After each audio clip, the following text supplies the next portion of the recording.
Just out of curiosity, how many of you are here today because of the Steeler game? Who of you usually goes to the 6 p.m. Mass? Okay. Not too many. I was just wondering if I'm going to have an empty Mass tonight, that's all.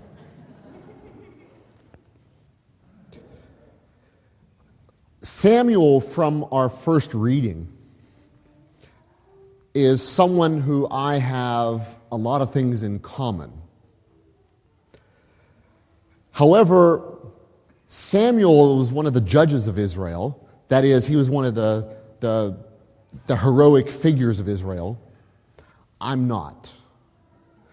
I'm not even a heroic figure in my own family. But he and I have something in common. He was lying in bed, and God called him. When I first heard my calling, I also was in bed. Samuel heard God speaking to him. I didn't hear God speaking to me verbally, but I did hear him speaking. And God called us both to a life of service. In the end, Samuel said, "Here I am, Lord. I come to do your will." At first, I said to God, "You got to be crazy. Are you nuts?" My vocation, my calling, even though it's extraordinary in its own way, was nothing like Samuel. God did not come to me and said, "Pat." He didn't do that. I wasn't like Moses. I wasn't like John the Baptist. I was me. I was a junior in high school. I was going to study to be an electrical engineer. So I was taking all the nerdy classes in school, all the math and sciences. And I was going to go to Carnegie Mellon. I was going to get my degree. I was going to have a nice job. I was going to have a large family. For those of you who do not know, I come from a very large family. I'm one of 6. My dad's one of 17.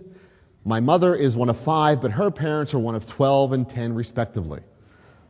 So I was going to have kids and beat my grandparents' record. My poor wife. But then I got the calling, and my first answer was no. I don't want to be one of those crazy people. I don't want to be one of those kooks. All they do is pray. I don't want to do that for the rest of my life. But like Samuel, God kept after me. He kept saying, "Pat, I want you to do this." "No." "Pat, I want you to do this." "Get out of here." "Pat, I want you to do this." "Are you nuts?" There's no priest in my family. I'm the only priest in my family. So I was going to be basically like the rest of them. Blue collar and the like. I couldn't sleep for the longest time. And finally, I said to God, "Fine, I'll give you 1 year. After that, I'm going to be a normal person." 1 year turned into 2, 2 years turned into 4, 4 years turned into 8, and in May, I'll be starting my 19th year as a priest.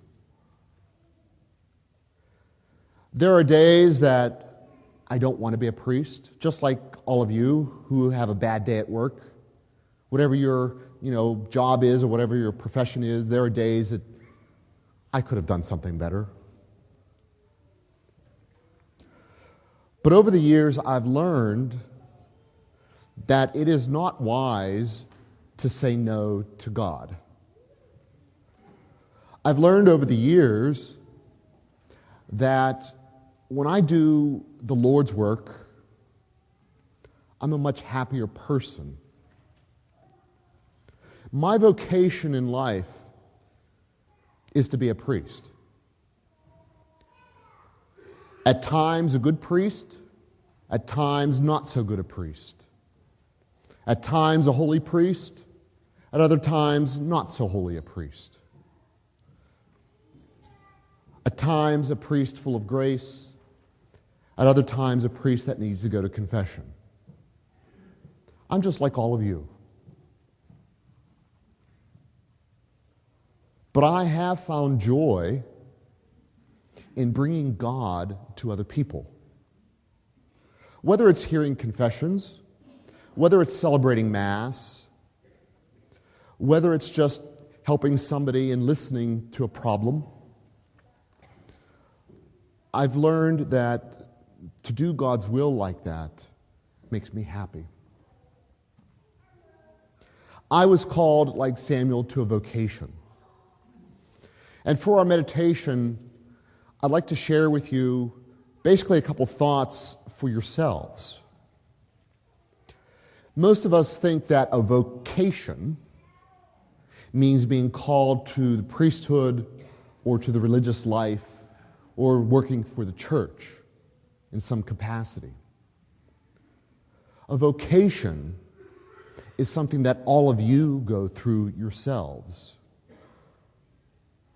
Whether it's being married, whether it's being single, whether it's doing whatever, God has called you to do that. So wait a minute, I chose to be a teacher. I chose to do this work. I chose to do that work. How do you know you weren't following God's plan? How do you know that? We don't. Whatever we do, though, we do it in the name of the Lord. We do it for the Lord.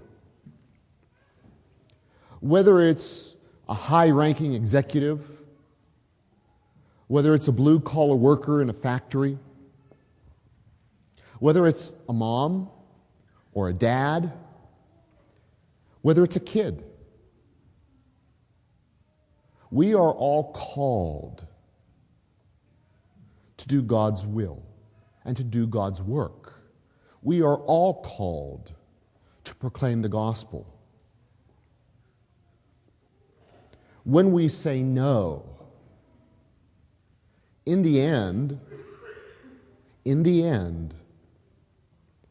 we won't be happy. There is value in what we do. Whatever we are called to do, whether it's being married, whether it's being single, whether it's being religious, the value is the same. Your life as a parishioner is the same as my life as a priest. But Father, you were ordained for God. Yes. And on that level, I have a special grace. But for those of you who are married, you also have a special grace. For those of you who may be religious, you also have a special grace. I don't have those. In our own little ways, we follow Christ. In our own little ways, like Peter, we have been renamed. In our own little ways, we proclaim the gospel.